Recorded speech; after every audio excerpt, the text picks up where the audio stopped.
중국이 일본을 향해 꺼내든 히토류 및 이중용도 물자 수출 통제는 단순한 감정적 보복이나 일회성 제재로 보기 어렵습니다. 이번 조치는 특정 품목 하나를 막는 차원이 아니라 일본의 제조업과 방위산업 전반을 동시에 압박하는 구조적 수단에 가깝습니다. 히토류는 전기차 모터, 반도체 공정, 정밀 유도무기, 레이더와 센서 등 일본 핵심 산업의 기초 재료이며 일본은 이 가운데 상당 부분을 중국에 의존해왔습니다. 공급이 끊긴다는 것은 단순히 원가가 오르는 문제가 아니라 생산 일정과 연구개발, 글로벌 납기 체계까지 흔들릴 수 있다는 뜻입니다. 특히 히토류가 없다는 말은 곧 최종 제품이 나온다 안 나온다의 문제가 되는 경우가 많습니다.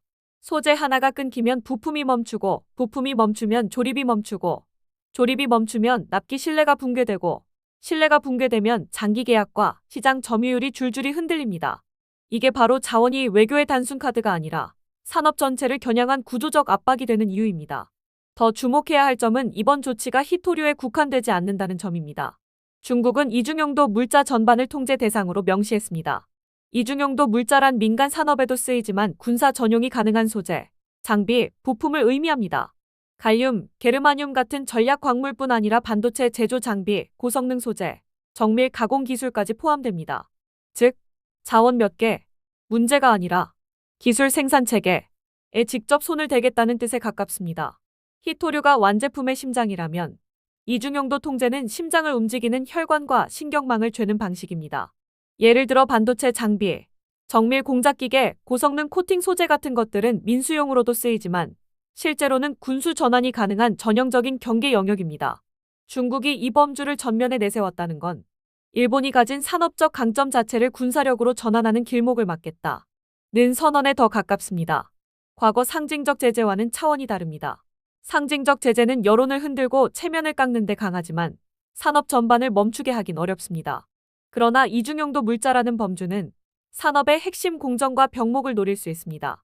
여기에 세컨더리 보이콧, 그러니까 제3국까지 겨냥하는 경고가 붙으면 이야기가 더 커집니다. 단순히 중국이 일본에 안 판다는 수준이 아니라 누가 일본의 우회 공급을 돕는지까지 추적하고 법적 책임을 묻겠다는 메시지입니다. 이 순간부터 이건 무역 분쟁이 아니라 규칙의 전쟁이 됩니다. 기업들은 단순히 가격이 유리해서 거래하는 것이 아니라 제재 리스크를 회피하기 위해 공급망을 아예 재설계하게 됩니다. 그리고 공급망이 재설계되면 시장 지형이 바뀝니다. 이게 무서운 점입니다. 오늘은 히토류지만 내일은 다른 품목도 같은 방식으로 묶을 수 있기 때문입니다. 이번 발표의 타이밍 역시 우연으로 보기 어렵습니다. 원본 대본에서 강조하듯 한국 대통령의 방중 시기와 겹쳤다는 점은 중국이 의도적으로 한중 일을 비교하는 구도를 만들었다는 해석으로 이어집니다. 일본에는 최고 수위의 압박을 가하면서 한국에는 협력과 실용 외교의 여지를 열어둔 것입니다. 이는 중국이 더 이상 동북아 국가들을 동일 선상에서 대하지 않겠다는 신호이자 일본을 경고 대상, 한국을 관리 협력 대상으로 구분하려는 계산으로 읽힙니다. 여기서 중요한 건 중국이 단순히 한국 편을 든다가 아니라 한국을 협력할 수 있는 경제 파트너로 활용하면서 일본에는 대체 불가능한 병목을 찌르는 방식으로 압박을 강화한다는 점입니다. 동북아 구도에서 중국은 감정이 아니라 구조를 만지고 있습니다. 구조를 만진다는 건 이후 협상에서 상대의 선택지를 줄이고 자기의 선택지를 늘린다는 뜻입니다. 이런 흐름 속에서 대만의 시선이 예민해지는 것도 자연스럽습니다. 동북아의 미세한 균형 변화는 대만에게는 생존 문제로 연결되기 때문입니다. 원본 대본에서 대만 매체가 한국 대통령 방중을 상세히 다루는 장면은 바로 그 지점을 상징합니다. 한국이 중국과 관계를 개선하고 실용 협력을 확대하는 모습이 대만에는 단순한 외교 이벤트가 아니라 미중 일한의 관계 온도를 가늠하는 지표로 보이는 겁니다. 더 나아가 한국이 중국과 대화의 통로를 넓히면 대만의 협의 긴장 관리에도 변수가 생길 수 있다는 식의 해석이 붙으면서 한국의 행보가 단순히 한중 양자 관계가 아니라 지역 안정의 한 요소로 다뤄지게 됩니다. 그러나 이 이야기의 또 다른 축은 일본 경제의 즉각적 타격입니다. 히토류 공급이 일정 기간 제한돼도 일본 GDP가 의미 있게 하락할 수 있다는 분석이 나오는 이유는 일본 산업이 고부가가치 제조업 중심이기 때문입니다. 고부가가치 제조업은 부품과 소재의 정밀함으로 경쟁하는데 그 정밀함이 역설적으로 대체재 부족이라는 취약점으로 변합니다. 자동차 산업이 가장 먼저 반응합니다. 하이브리드 전기차 모터용 자석 공급이 막히면 생산 라인이 멈추고 이는 글로벌 시장 점유율 하락으로 직결됩니다. 자동차는 단순히 한 기업의 제품이 아니라 부품사 물류 판매망을 포함한 생태계이기 때문에 파장이 큽니다.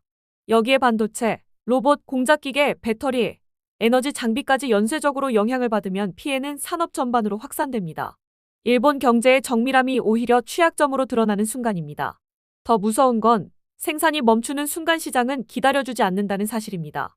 한번 대체 공급처가 자리 잡으면 원래 공급자가 돌아와도 시장을 되찾기 어렵습니다.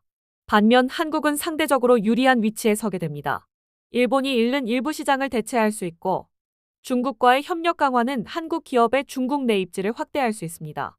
자동차, 반도체, 배터리 분야에서 한국 기업들이 대한 공급자로 인식되기 시작하면 이는 단기 수출 증가를 넘어 중장기 글로벌 공급망 재편의 중심으로 이어질 가능성도 있습니다. 원본 대본이 강조하듯 한국과 일본의 경제가 희비가 갈린다. 는 서사는 바로 이 대목에서 힘을 얻습니다. 물론 실제로는 단기 수혜가 자동으로 장기 승리를 보장하지는 않습니다. 중국과의 협력이 깊어질수록 미국의 시선도 동시에 예민해지기 때문입니다. 하지만 적어도 공급망이 흔들리는 국면에서 대체 가능한 생산국으로 이름이 올라가는 것만으로도 한국에게는 중요한 기회가 됩니다. 여기서 일본의 외교적 딜레마가 본격화됩니다. 중일 갈등이 심화될수록 일본은 미국에 더 의존할 수밖에 없지만 미국 역시 자국 이익을 최우선으로 움직입니다.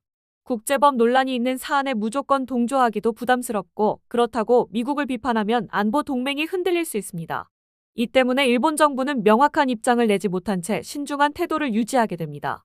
원본 대본은 이 지점에서 미국의 강경 행동 사례를 끌어오며 일본이 외통수에 걸렸다. 는 서사를 쌓아가는데 핵심 논리는 이겁니다. 일본은 중국과 갈등이 깊어질수록 미국의 보호가 필요한데 미국이 국제사회에서 논란이 되는 방식으로 움직일 때 일본은 동맹국으로서의 의무와 국제적 정당성 사이에서 갈라집니다. 이 갈라짐이 커지면 커질수록 일본의 외교 공간은 좁아집니다. 그리고 이 모든 흐름을 관통하는 결론은 단순합니다.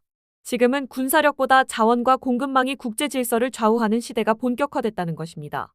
히토류는 더 이상 단순한 광물이 아니라 외교와 안보의 무기가 되었습니다. 일본의 선택, 한국의 행보, 중국의 계산은 모두 이 새로운 질서 속에서 다시 해석되어야 할 시점입니다. 특히 앞으로는 무기 성능보다 무기를 지속 생산할 수 있는 공급망이 억지력의 핵심으로 떠오를 가능성이 큽니다. 강한 군대는 많은 무기를 가진 군대가 아니라 위기 상황에서 필요한 것을 끊기지 않게 조달하고 만들 수 있는 군대가 되기 때문입니다. 이상 K리포트에서 소식 알려드렸습니다.